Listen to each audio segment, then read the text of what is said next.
జగన్ ఒక అద్భుతమైన ఎత్తుగడ వేశారు.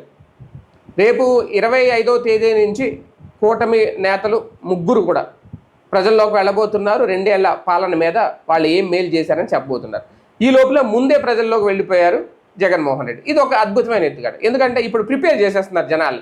మీకేం ఇవ్వలేదు కావాలంటే చూడండి, ఇది ఇవ్వలేదు ఒక బుక్లెట్ పట్టుకొని తీసుకుని వెళ్తున్నారు. ఓకే, ఇవ్వలేని మాట వాస్తవం, ఇవ్వలేదని చెప్తారు, ఇచ్చినవి చెప్పరు కదా. ఇప్పుడు పింఛన్ పెంచారు, ఇస్తున్నారు. ఆ పింఛన్ 4,000 రూపాయలు తీసుకునే వాళ్ళు అందరూ కూడా తీసుకున్నామనే చెప్తారు. 4,000 రూపాయలు పింఛన్ ఇవ్వట్లేదని చెప్తే అది అబద్ధం అవుతుంది, వైసీపీ చెప్పేది అబద్ధం అవుతుంది. కానీ పింఛన్లు ఎంతమంది తీసేశారు, అర్హులైన వాళ్ళు ఎంతమంది కోల్పోయారు అనేది తేల్చినప్పుడు ఖచ్చితంగా వాళ్ళందరికీ మాత్రం అన్యాయం చేసినట్టు అవుతుంది. అలాగే దాంతోపాటు తల్లికి వందనం ఎంతమందికి అందింది, ఇది ఓకే. ఇచ్చి పథకాల మీద విమర్శలు చేయడం వేరు, కంప్లీట్గా ఇవ్వని వేరు. 1,500 మహిళలకు ఇస్తానన్నారు, నెల 18 ఏళ్ళు దాకా ఇస్తున్నారా? ఖచ్చితంగా అక్కడ ఇవ్వట్ల. నిరుద్యోగ భృతి 3,000 ఇస్తున్నారా? ఖచ్చితంగా అక్కడ ఇవ్వట్ల.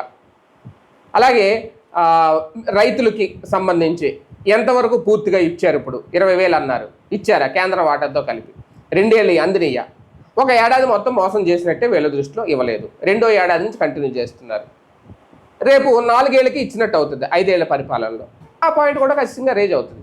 ముందు ప్రజల్ని ప్రిపేర్ చేసేస్తున్నారు జగన్మోహన్ రెడ్డి గారు. రేపొద్దున వాళ్ళందరూ సైకిల్ వేసుకుని వచ్చి మీ ఇంటి ముందు బెల్ల కొడతారు, అప్పుడు మీరు గట్టిగా రివర్స్లో మోత మోగించండి, ఇదిగో ఈ బుక్లెట్ దగ్గర పెట్టుకోండి, అడగండి అనేది. ఇది ఒక రకంగా రేపొద్దున కూటమి ప్రభుత్వానికి 3 పార్టీలకి ఇది ఒక ఎదురు దెబ్బ అవుతుందా? ఒక వ్యూహాత్మక ఎత్తుగడితేనో జగన్మోహన్ రెడ్డి ముందుకెళ్తున్నారు. రేపు కనుక ప్రజలందరూ రివర్స్ అయ్యి అడిగితే జగన్ సక్సెస్ అయినట్టే.